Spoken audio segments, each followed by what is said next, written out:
Le 28 juin, dans la lumière dorée du Sahel, les drapeaux de 10 nations flottaient au-dessus du palais présidentiel de Ouagadougou, marquant un moment que l'histoire retiendra. 10 signatures affirmèrent non seulement la légitimité d'Ibrahim Traoré, mais aussi celle d'une Afrique décidée à se reconnaître elle-même. Pourtant, si un continent se lève pour parler au monde, pourquoi ce même monde hésite-t-il encore à l'écouter? Car sous la musique des hymnes résonnait une vérité nouvelle. La souveraineté n'est plus donnée, elle se revendique. Ce moment n'était pas une simple cérémonie, mais la promesse d'un basculement politique, économique et moral. Derrière les murs du palais de Ouagadougou, Ibrahim Traoré traçait une ligne claire. L'Afrique ne quémandera plus la reconnaissance, elle la produira. Le bénéfice est immense. Comprendre comment une nation, seule, redéfinit sa puissance intérieure. En choisissant de rompre avec la dépendance financière et diplomatique, le Burkina Faso engage le continent sur un terrain que nul rapport d'experts n'avait anticipé, celui de la souveraineté vécue au quotidien. Les alliances se déplacent, les marchés s'ajustent, les mots mêmes de légitimité et d'aide perdent leur sens. Ce récit nous invite à suivre, pas à juger. Que signifie exister sans permission? Dans les prochaines minutes, nous verrons comment cette idée, née d'un discours et d'une signature, s'est transformée en stratégie nationale, puis en onde régionale. Le ton est donné. Si l'Afrique écrit sa propre histoire, le monde devra peut-être apprendre à la lire autrement. Le tournant s'est produit à une vitesse que peu d'observateurs avaient prévue. En moins de 12 mois, le Burkina Faso, sous la direction d'Ibrahim Traoré, a renégocié plus de 3,7 milliards de dollars de contrats miniers et redirigé une partie de ses revenus vers les infrastructures nationales. Ce chiffre n'est pas seulement économique. Il marque le passage d'un modèle imposé à un modèle assumé. Avant 2022, la dépendance aux prêts extérieurs, notamment ceux du FMI, dictait le rythme de la politique publique. Les budgets étaient calibrés selon les tranches d'aide, non selon les besoins des citoyens. Puis vint le choc. La suspension d'une aide de 600 millions de dollars fut accueillie, non comme une perte, mais comme une délivrance. Traoré répondit que l'indépendance se finance d'abord par le courage. Derrière cette phrase se cachait un programme: nationalisation partielle des ressources, relance de la production agricole et recentrage de l'armée sur la sécurité intérieure. Dans les rues de Ouagadougou, les signes du changement étaient visibles. Les raffineries d'or rouvertes, les marchés réapprovisionnés et les écoles réparées avec des fonds domestiques. La presse occidentale parla de repli, la presse africaine de renaissance. Deux récits pour un même homme, deux définitions du mot légitimité. Car la bataille, désormais, ne se joue plus sur le terrain militaire, mais sur celui du sens. Qui a le droit de définir ce qu'est un État libre?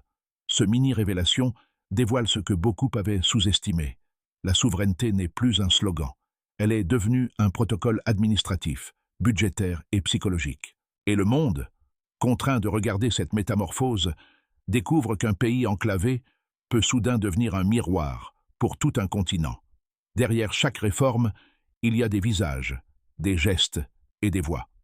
Dans les semaines qui suivirent les annonces d'Ibrahim Traoré, un homme attira l'attention des médias locaux.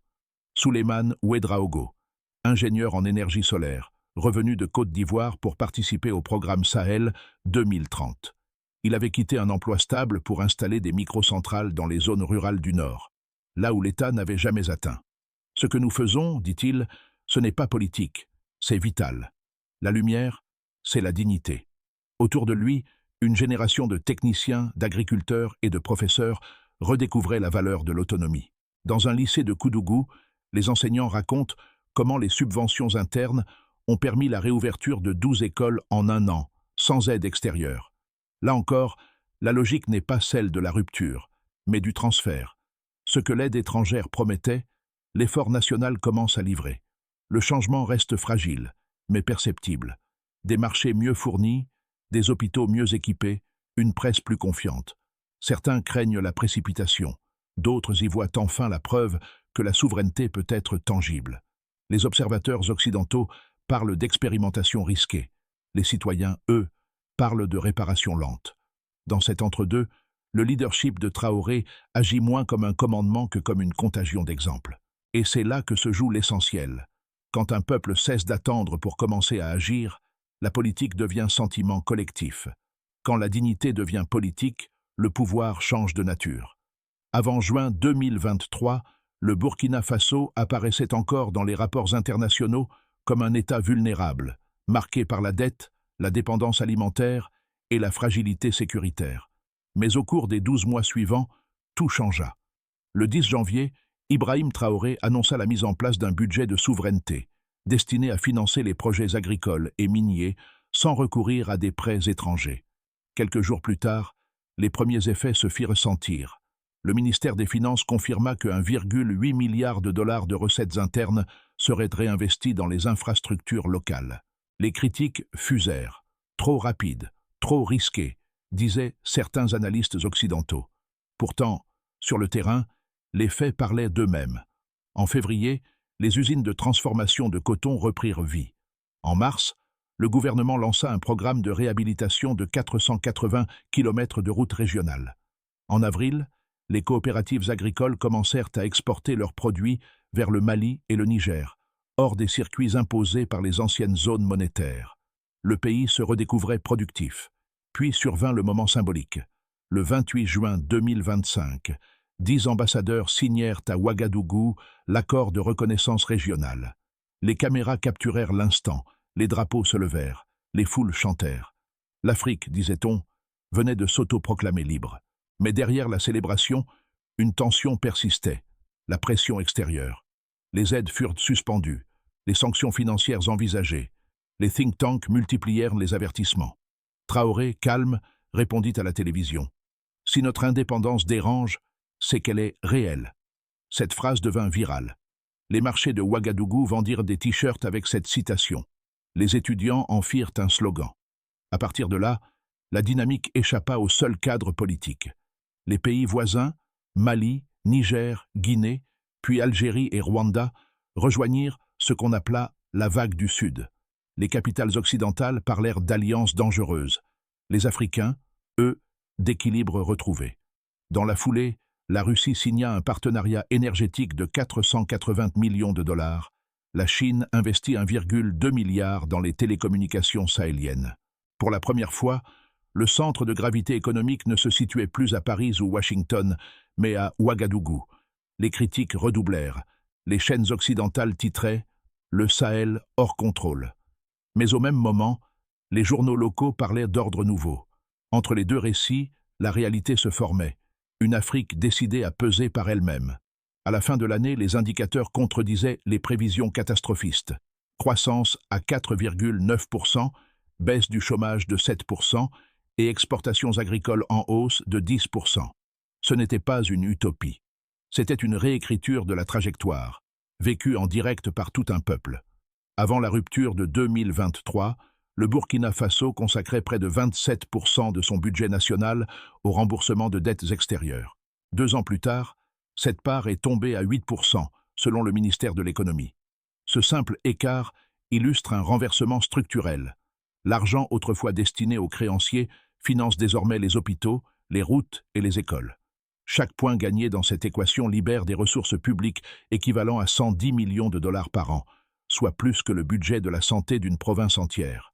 C'est la matérialisation d'un mot devenu doctrine, autonomie. Sous l'impulsion d'Ibrahim Traoré, le gouvernement a imposé que 90% des bénéfices miniers demeurent à l'intérieur des frontières. En un exercice fiscal, la production d'or raffiné localement est passée de 17% à 46%, réduisant drastiquement la dépendance aux exportations brutes. Les économistes nationaux parlent d'effets multiplicateurs. Chaque lingot transformé sur place crée 3 emplois supplémentaires en moyenne. Dans les ateliers de Bobo Dioulasso, cette politique s'incarne dans la poussière dorée des forges. De jeunes métallurgistes racontent comment leurs salaires, autrefois payés en retard, arrivent désormais chaque fin de mois. Les chiffres agricoles suivent la même courbe. Grâce au programme Terre libre, 220 000 hectares ont été remis en culture vivrière, produisant 1,3 million de tonnes de maïs et de mil en 2024. La Banque centrale régionale confirme. Le taux d'importation alimentaire a chuté de 28% en 2 ans. Derrière ces pourcentages se cachent des repas, des marchés, des familles moins dépendantes. Un producteur du Centre-Nord résume « Nous vendons notre blé sans convertisseur de devises. C'est la vraie indépendance. » Les observateurs occidentaux, eux, s'interrogent. Comment un pays enclavé, frappé par l'insécurité, a-t-il pu atteindre de tels résultats? Les rapports du FMI parlent d'anomalies statistiques, les universités africaines d'innovation endogène. La vérité peut-être se trouve entre les deux, l'efficacité d'une discipline budgétaire couplée à un récit collectif. Quand la dette devient tabou et la dignité, indicateur macroéconomique, la comptabilité prend une dimension politique. Ces données ne prouvent pas un miracle, elles décrivent une méthode. Mesurer l'indépendance comme on mesure la croissance. Et si le Burkina Faso sert aujourd'hui de laboratoire, c'est parce que chaque graphique y correspond à une décision concrète, signée, assumée, parfois risquée. L'économie, sous Traoré, n'est plus un chapitre technique. Elle est redevenue un langage de souveraineté. Depuis le tournant de 2023, deux visions du Burkina Faso s'affrontent. D'un côté, la lecture dominante dans les capitales occidentales décrit Ibrahim Traoré comme un chef autoritaire ayant coupé les ponts avec les institutions internationales au détriment du développement durable. Pour ses détracteurs, la nationalisation des ressources, la fermeture des bases étrangères et la rhétorique de l'Afrique libre risquent de replonger le pays dans une économie de siège. Il cite la baisse de 18% des échanges avec l'Union européenne comme symptôme d'un repli dangereux. Selon cette école, la stabilité se construit par l'ouverture et la conformité, non par la rupture. De l'autre côté, une lecture portée par les intellectuels et économistes du Sud rappelle que les décennies d'ouverture encadrée ont surtout profité aux investisseurs extérieurs. 70% des revenus miniers quittèrent le pays avant 2022. Ce camp voit dans la politique de Traoré non pas une fermeture, mais une recentration. Produire, transformer et consommer localement avant d'exporter. Les résultats tangibles, disent-ils, parlent d'eux-mêmes. Croissance de 4,9%, recul du chômage, diversification agricole. Pour eux, l'erreur n'est pas dans l'autonomie, mais dans la dépendance institutionnalisée.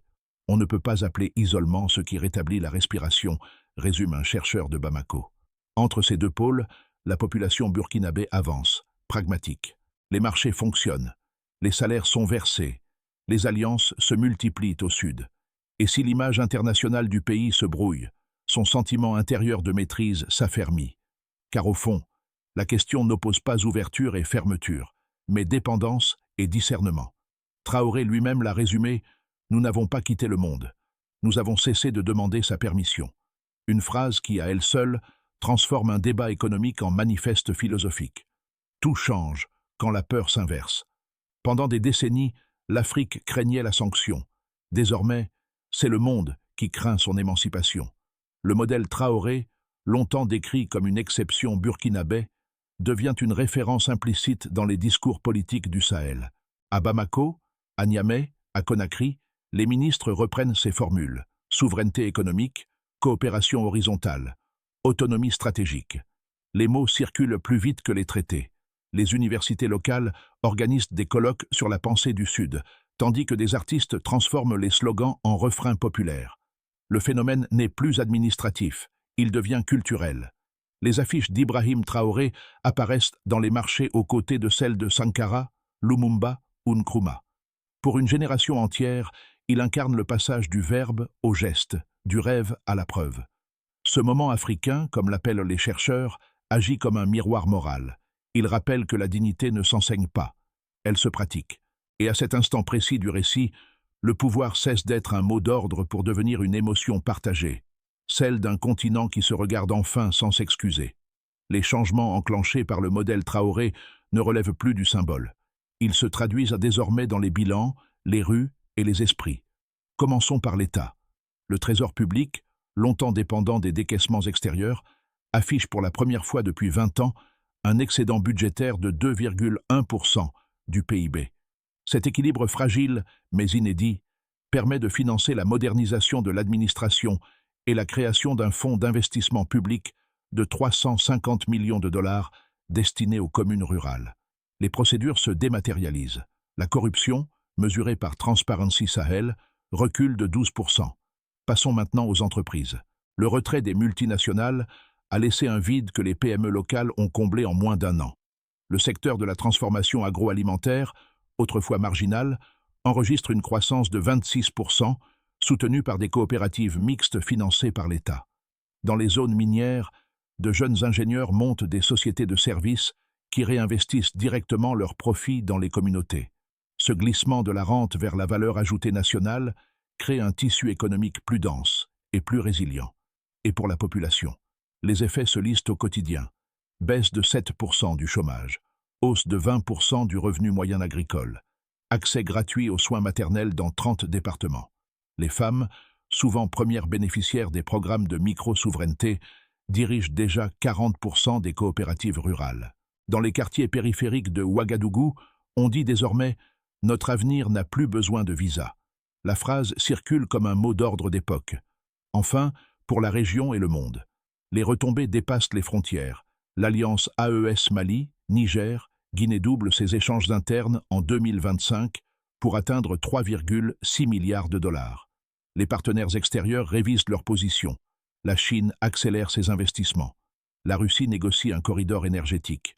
Même l'Union africaine prépare un fonds commun de stabilisation monétaire inspiré du modèle burkinabé. Les analystes de Lagos parlent de rééquilibrage par le bas, où les pays marginalisés réapprennent à peser collectivement. À chaque échelle, une même idée se répète. La souveraineté n'est pas un slogan, c'est une gestion. Et derrière les statistiques, un nom revient toujours. Ibrahim Traoré, non comme icône, mais comme référence fonctionnelle, celle d'un homme ayant transformé la volonté politique en outil économique. Le résultat? Un pays qui mesure enfin sa liberté non en discours, mais en chiffres. L'histoire s'écrit rarement en ligne droite. Le Burkina Faso entre maintenant dans une zone de turbulence où les certitudes du présent se transforment en hypothèses mesurables. Imaginons d'abord le chemin de base. Le pays maintient sa trajectoire actuelle, avec une croissance annuelle proche de 5% et une inflation maîtrisée autour de 3,8%. Les alliances Sud-Sud continuent de fonctionner, les exportations minières se stabilisent et les revenus publics soutiennent les services essentiels. Le risque principal demeure sécuritaire. Si les opérations militaires dans le Nord reprennent, 0,5% du PIB pourrait être perdu en dépenses d'urgence. Ce scénario, qualifié de réalisme prudent, suppose la continuité politique d'Ibrahim Traoré et la consolidation de la confiance populaire.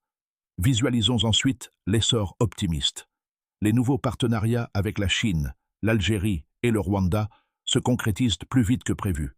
Les infrastructures numériques du Sahel 2030 avancent, attirant un afflux d'investissements régionaux. La croissance grimpe à 6,5%, les exportations d'or et de coton franchissent des records, et le pays devient la vitrine d'un modèle africain d'autosuffisance. Les médias occidentaux, contraints de reconsidérer leurs analyses, parleraient alors d'un miracle discret. Mais ce scénario suppose une stabilité régionale et un climat politique sans fracture. Considérons enfin la dérive critique. Les tensions géopolitiques se durcissent, sanctions économiques, ralentissement du commerce intra-africain, retour d'influences extérieures.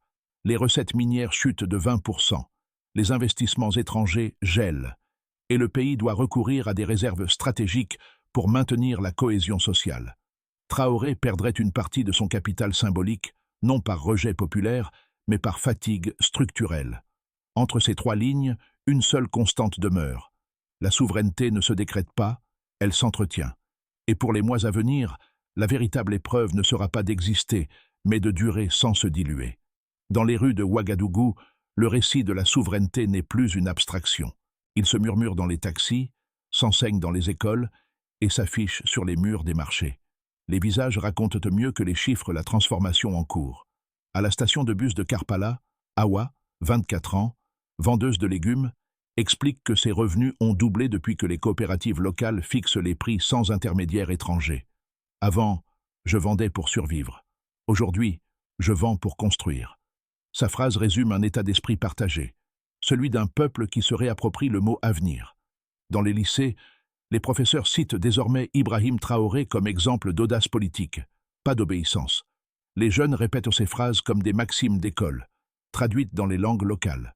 Loin de la propagande, ces mots circulent parce qu'ils résonnent avec une fatigue commune, celle d'avoir attendu trop longtemps la permission d'agir. Les artistes aussi participent au mouvement. Un collectif de rappeurs, Sahel Connexion, vient de sortir un album intitulé « Nous n'attendrons plus », vendu à plus de 50 000 exemplaires. Chaque morceau mêle slogans de rue, et sons traditionnels, transformant la politique en rythme. À travers ces fragments de vie, la révolution burkinabé prend forme, pas dans les décrets, mais dans les habitudes. Et pour le spectateur qui regarde cette histoire depuis l'extérieur, une question demeure: peut-on encore appeler radical ce qui, pour d'autres, n'est que le bon sens retrouvé? Pour que l'élan ne se transforme pas en éphémère, le Burkina Faso a défini une trajectoire mesurable, pensée pour durer. Première étape, institutionnaliser la souveraineté. Un haut conseil de la planification nationale a été créé pour coordonner les politiques publiques et garantir la cohérence entre ministères. Son objectif? Maintenir une part minimale de 70% d'investissement public local dans tous les grands projets. Deuxième étape, diversifier les partenaires. Sous la supervision d'Ibrahim Traoré, un protocole Sud global prévoit d'ici 2026 l'ouverture de 10 missions économiques sur 3 continents: Asie, Amérique du Sud et Afrique australe. Chaque mission doit signer au moins un accord bilatéral fondé sur l'échange de technologies plutôt que de capitaux. Troisième étape, consolider le capital humain. Le plan École pour produire vise la formation de 50 000 techniciens dans l'agro-industrie et l'énergie d'ici fin 2025. Les universités, autrefois tournées vers les sciences administratives, adaptent leur cursus aux besoins locaux. Quatrième étape, mesurer et publier. Tous les trimestres, un rapport public détaille les gains, pertes et écarts entre prévisions et réalisations. Cette transparence constitue la meilleure défense contre la désinformation extérieure. Cinquième étape, relier la souveraineté à la solidarité. Les communes les plus avancées doivent parrainer celles encore dépendantes des aides extérieures, formant un réseau interne d'entraide budgétaire. Cette feuille de route ne garantit pas le succès, mais elle traduit une conviction. La souveraineté cesse d'être un discours dès qu'elle devient méthode. Le même soleil du Sahel qui baignait le palais de Ouagadougou le 28 juin 2025 éclaire désormais d'autres visages, ceux d'ingénieurs, d'enseignants, d'agricultrices, qui chaque matin prolongent le serment de ce jour-là. Souleymane, l'ingénieur solaire de Koudougou, ajuste encore ses panneaux au lever du jour. Awa, la vendeuse de légumes, tient désormais un petit commerce où elle emploie 2 apprentis. Leur quotidien forme le fil discret d'une histoire que ni contrat ni sanction ne peuvent effacer. Dans les bureaux feutrés des capitales étrangères, on continue d'analyser le phénomène Traoré. Mais au Burkina Faso, ce mot n'a plus besoin de majuscules. Il s'est fondu dans le langage commun. Ibrahim Traoré n'est plus seulement un président, il est devenu un repère, la preuve qu'une volonté politique peut, un jour, se traduire en dignité partagée. Quand la caméra s'éloigne, il ne reste que des gestes simples, une main qui salue, un enfant qui apprend, un drapeau qui sèche au vent. Et dans ce silence d'après-tempête, une certitude s'impose. La liberté, enfin, a trouvé son visage. Au-delà des chiffres, des discours et des frontières, quelque chose de plus vaste s'est levé au Sahel, une conscience commune. Dans les places publiques, les radios, les réseaux communautaires, on ne parle plus seulement du Burkina Faso, mais d'un mouvement qui dépasse son point d'origine. Le nom d'Ibrahim Traoré circule comme une métaphore, celle d'une génération qui refuse de déléguer sa dignité. Et cette idée, simple mais subversive, voyage d'école en école, de ferme en ferme, rappelant que la politique commence là où la résignation s'arrête. L'histoire n'est pas close. Elle se prolonge à chaque fois qu'un citoyen décide d'agir, qu'un État ose coopérer sans s'incliner, qu'un mot se transforme en acte. Le reste appartient à ceux qui écoutent, questionnent et transmettent. Alors, à ceux qui regardent cette histoire, une seule question demeure. Sommes-nous prêts, nous aussi, à reconnaître la liberté quand elle parle ?